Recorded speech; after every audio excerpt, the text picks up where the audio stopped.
My brothers and sisters, I greet you today with a heavy heart, because what I am about to share with you is something that no African leader should ever have to witness in this modern age. Bobi Wine has been arrested. Yes, you heard me correctly. The military has taken him from his own home. And this is something that should concern every single person who believes in freedom and democracy across our beloved continent.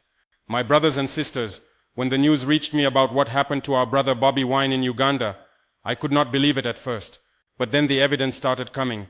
The videos, the statements, the testimonies, and I realized that we are watching history repeat itself in the worst possible way. This is why I must speak today. I must speak because silence in the face of injustice makes us accomplices to that injustice. Let me tell you exactly what has transpired in Uganda. Let me give you the details, so that you can understand the gravity of what is happening. The opposition leader Bobi Wine, the man who has been fighting for the rights of Ugandan people, the man who has been standing up against oppression, he has been forcibly removed from his residence. And the way they did it, my brothers and sisters, this was not an arrest. No. This was an abduction. This was a kidnapping, carried out by state forces. The information that we have received, and this comes from the NUP members themselves, the members of Bobi Wine's party, they are the ones who broke this news to the world.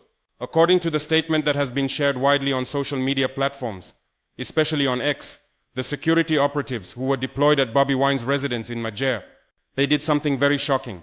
They cut off the electricity supply to his home. Think about that for a moment. Why would you cut the electricity? It is simple. They wanted to operate in darkness. They wanted to hide what they were doing from the eyes of the world. But that is not all they did. After cutting the power, these security forces proceeded to destroy the electric fence that was protecting the perimeter of Bobi Wine's compound. They destroyed it completely. And you know what else they did? They violently assaulted the private security guards who were stationed there. These guards, they had committed no offense. They were simply doing their job, protecting the home where they work. But they were beaten, they were assaulted, just for being there. Now there are videos that have been circulating online. If you go and check on your social media, you will see a video showing a helicopter hovering in the area. This helicopter, my brothers and sisters, people believe it is the one that was used to carry Bobi Wine away. An army helicopter landing in a civilian's compound to take him to an unknown destination. Can you imagine this? In which democratic country does this happen? Even before this abduction took place, there was already heavy surveillance on Bobi Wine. There was a drone, yes, a military drone, that was constantly flying above his residence. This drone has been there since Bobi Wine came back from the campaign trail. Every day, every night. This drone was watching him, monitoring his movements, tracking everything he does. This is the kind of intimidation that our brother has been facing. Why is the military doing this? The answer is very clear, my brothers and sisters. Bobi Wine has been speaking the truth. He has been telling the people that the results which are being announced by the electoral body are not legitimate.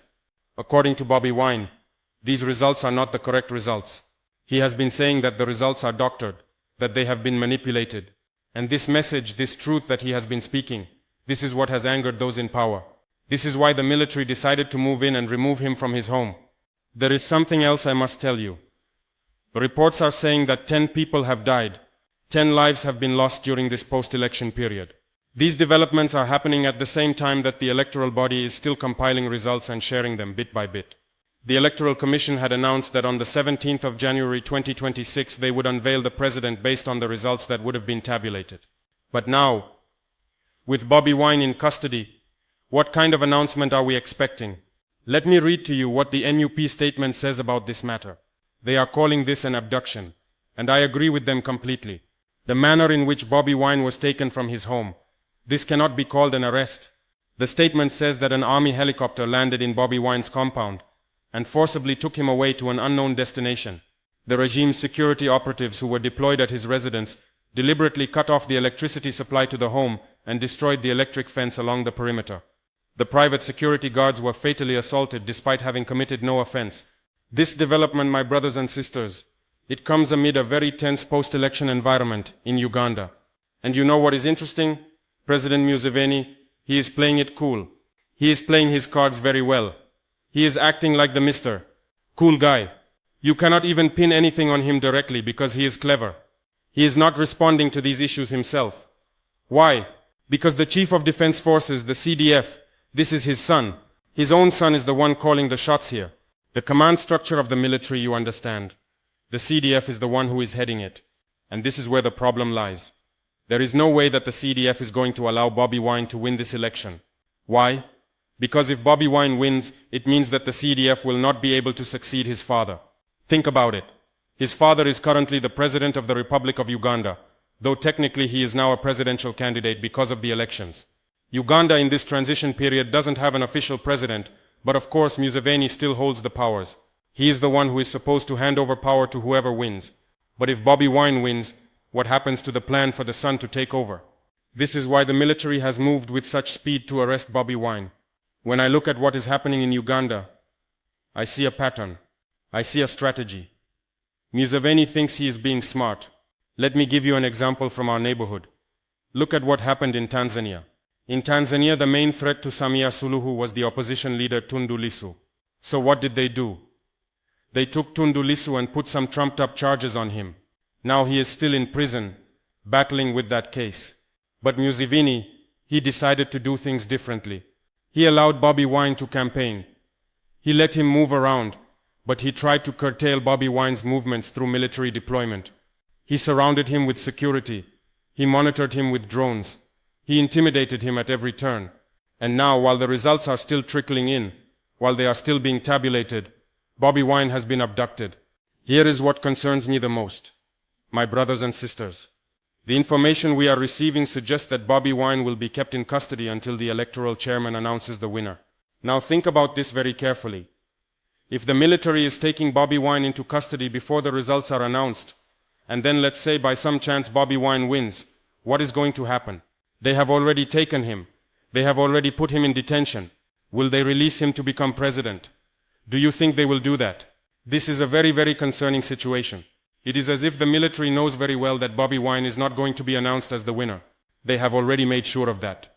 They would rather abduct him, arrest him, put him in some unknown destination, because at the end of the day, according to their plan, he is not going to be the president anyway. But my brothers and sisters, what if Bobi Wine actually wins? What if the will of the people is so strong that even with all the manipulation, even with all the rigging, Bobi Wine still emerges as the winner? If Bobi Wine wins and they are keeping him in custody, it means that the military will have indirectly initiated a coup. Think about it. The people vote for Bobi Wine. He wins. But the military refuses to release him. They refuse to let him take power. And then they install whoever they want as president. Is that not a coup? Is that not a military takeover? This is why I, Ibrahim Traore, I am speaking today. I am calling on President Museveni to release Bobi Wine immediately. Release him now. Release him without any conditions. The people of Uganda have spoken. They have gone to the polls. They have cast their votes. You cannot arrest the leader that they have chosen and then claim that you are running a democracy. My brothers and sisters, we in Africa, we have suffered too much under dictatorships. We have seen too many leaders who refuse to leave power. We have watched as our fathers and grandfathers fought for independence, only for us to replace colonial masters with African dictators who are even worse. How long are we going to continue like this? How long are we going to accept that our leaders can use the military to silence opposition voices? I want to speak directly to President Museveni now. Mr. President, you have been in power for many years. You have had your time to lead Uganda. The young people of Uganda, they are asking for change. They are not saying that you are a bad person. They are not saying that you did not contribute to Uganda. But they are saying that it is time for a new generation to take over. Why are you afraid of that? Why are you using the military to hold on to power? Release Bobi Wine immediately. Let him go back to his home. Let him be with his family. If you believe that you have won this election fairly, then you have nothing to fear from Bobi Wine. Let him speak. Let him contest the results through the proper legal channels if he wants to. But you cannot keep him in detention. You cannot hide him in some unknown location. The eyes of the world are watching Uganda right now. The eyes of Africa are watching. We are all seeing what is happening. And I want to tell you, Mr. President, that history will judge you based on what you do in these coming days. Will you be remembered as a leader who respected democracy? Or will you be remembered as someone who used military force to cling to power? I also want to speak to the military leadership in Uganda, especially to the Chief of Defense Forces. You are a soldier. You took an oath to protect the Constitution of Uganda. You took an oath to protect the people of Uganda. You did not take an oath to protect one family's grip on power. The military should be neutral. The military should not be taking sides in political matters. When you send a helicopter to abduct an opposition leader, you are not serving Uganda. You are not serving the people. You are serving the interests of a few individuals who want to maintain power at any cost.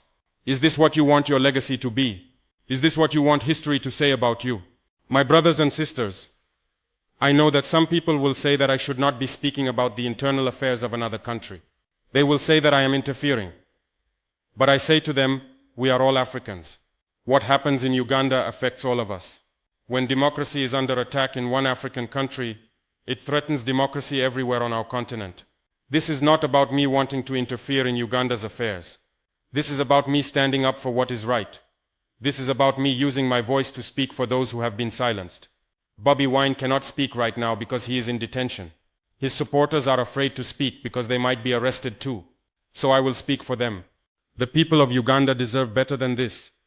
They deserve to have their votes counted fairly. They deserve to have their chosen leaders take office. They deserve to live in a country where they can express their political opinions without fear of military helicopters landing in their compounds.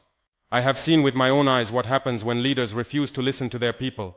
I have seen the anger that builds up. I have seen how societies can explode when people feel that they have no other way to bring about change. Mr. President Museveni, do not push the people of Uganda to that point. Do not push them to desperation. Release Bobi Wine now. Open up the democratic space. If you have won this election fairly, then prove it. Allow international observers to verify the results. Allow transparency in the counting process. Allow opposition parties to present their evidence if they believe there has been fraud. This is how democracy works. To the people of Uganda, I want to say to you, do not lose hope. I know that what is happening now is very discouraging. I know that it feels like your voices do not matter. But I want you to know that the world is watching. Africa is watching. We see you, we hear you. We stand with you in your struggle for democracy and freedom. Continue to demand your rights peacefully. Continue to speak the truth. Continue to support your leaders who are fighting for change. But do it peacefully. Do not give those who want to maintain power an excuse to use more violence against you. My brothers and sisters across Africa, this situation in Uganda should be a lesson to all of us. We must stand together against any form of dictatorship on our continent. We must support each other in our struggles for democracy. When we see injustice happening in one country, we cannot just look away and say it is not our problem. The Africa that we want to build, the Africa that our young people deserve, it is an Africa where democracy is respected. It is an Africa where leaders understand that power belongs to the people, not to individuals or families. It is an Africa where the military serves the constitution and the people, not politicians. I am calling on the African Union. I am calling on ECOWAS. I am calling on all regional bodies. I am calling on all African leaders who believe in democracy. Let us speak with one voice. Let us tell President Museveni that what is happening in Uganda is not acceptable. Let us demand the immediate release of Bobi Wine. The time for silence is over. The time for looking the other way is over. We must stand up for what is right, even when it is difficult. We must defend democracy, even when it is inconvenient. Because if we do not defend democracy in Uganda today, tomorrow it might be our own countries facing the same situation. I want to end by saying this directly to President Museveni one more time. Mr. President, release Bobi Wine immediately. You have nothing to gain by keeping him in detention. You have everything to lose. Your legacy, your place in history, the future of Uganda, all of this is at stake. Do the right thing. Show the world that you respect democracy. Show the people of Uganda that you respect their will. Release Bobi Wine now and let the democratic process take its course. This is not just about one man. This is about the future of Uganda. This is about the future of democracy in Africa. My brothers and sisters, I thank you for listening to me today. I know I have spoken for long, but this matter is too important to be brief about. The situation in Uganda requires all of us to pay attention.